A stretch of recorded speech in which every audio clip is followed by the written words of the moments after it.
kunanirwa nyuma yo gufata akaruhuko k'imyaka igera kuri 2 nyuma y'imyaka 7 bari bamaze mu ruhando rwa music.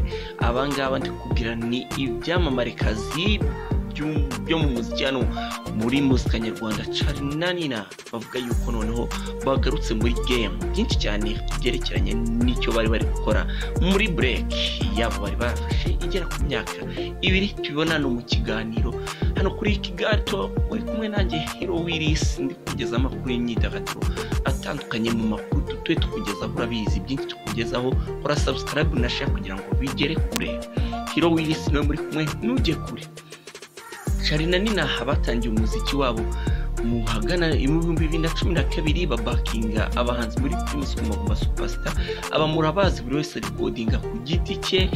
Nyuma yaho baje kwihuza rero bakora itsinda bararirimba, baza guhura n'umu manager wabo ari we Alex Muyoboke, kuko uyu nguyu baje gutandukana bitagenze neza. Ibi nabyo tuzagenda tubigarukaho inyuma, gusa at this time ndikubwira yuko bagarutse muri game. Hanze bahafite indirimbo nziza cyane yitwa Lavender. Muri iki kiganiro yari ifite cyangwa se imaze kugeza 46,000 by'abamaze kuyireba ku rubuga rwabo rwa YouTube channel mu gihe cy'umunsi umwe. Charly na Nina rero bakoze indirimbo nziza cyane yitwa Lavender, indirimbo ifite amashusho meza cyane, indirimbo rwose navuga yuko iri kubikora. Hanze urebye ifite amajwi meza bakoreye hariya muri Country Record kwa Element, ndetse ifite n'amashusho meza cyane nk'uko bisanzwe bari bazwiho gukora injyana ya Afrozouk, kandi bafite n'amashusho meza kuko nabo ubwabo ari beza ndakubwiye. Charly na Nina rero ubu ngubu bari muri game. Murabizi yuko hano mbere gato ya Saint Valentin, mbere y'itariki 14, aba bakoze igitaramo hariya mu mujyi wa Goma muri Congo, hano mu gihugu cy'abaturanyi. Charly na Nina mu minsi yashize muri weekend bagaragaye mu gitaramo cy'umuhanzi Ruga. Ubona yuko bagarutse muri game noneho nyuma y'igihe kinini bari bamaze batari kugaragara mu bitangazamakuru, batari gusohora indirimbo. Ubona yuko bagarutse bari gushyigikira n'abandi bahanzi bagenzi babo. Charly na Nina rero nk'uko nabikubwiye, abahanzi baje babikora nyuma yaho bafatiye break. Ndumva bararuhutse cyangwa se barafashe akaruhuko mu za 2020. Niba nibuka neza bari bamaze gukora na collabo na Iba Buravan indirimbo yitwa Oroha. Nyuma yaho ndumva bashobora kuba barakurikije indi ndirimbo imwe, so bahita baparikira aho ngaho. Bavuga yuko buri wese agiye kujya gukora ukwe, ariko twigeze tubona imiziki yabo. Nyuma yaho rero ntabwo abafana babayoroheye, bakomeje kujya babaza aho bagiye, bagaceceka bakabihorera. Gusa ku munsi wo kuwa mbere muri iki cyumweru nibwo bakoranye ikiganiro n'umunyamakuru wa RBA televiziyo y'u Rwanda ariwe Nzeyimana Lucky Nzeyimana. Rero mu bibazo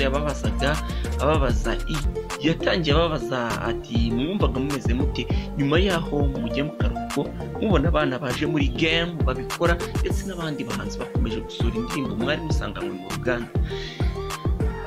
Nina yatangiye avuga yuko ari ibintu byiza, avuga yuko rwose ari byiza yuko babonaga yuko uruganda ruri kugenda rwaguka, na Charly akomeza avuga yuko uruganda rwakomeje kugenda rwaguka kandi nabo ari ibintu bishimiye, ibintu byiza cyane. Ibi kandi koko ni ibintu byiza. Charly na Nina rero bakomeje bavuga yuko umuhanzi nawe ari umuntu nk'abandi, arakora akagira akananirwa, aba agomba kubaho ubuzima nawe nyuma y'umuziki, nyuma yo kumubona kuri ekara, nyuma yo kumubona mu bitaramo. Nawe ni umuntu nk'abandi, nawe akeneye akaruhuko, agomba gufata akaruhuko akitekerezaho, kandi abafite n'ibindi akora. Si ibyo byonyine, kubera ko n'abandi bafite n'amabizinesi bakora atandukanye hirya no hino.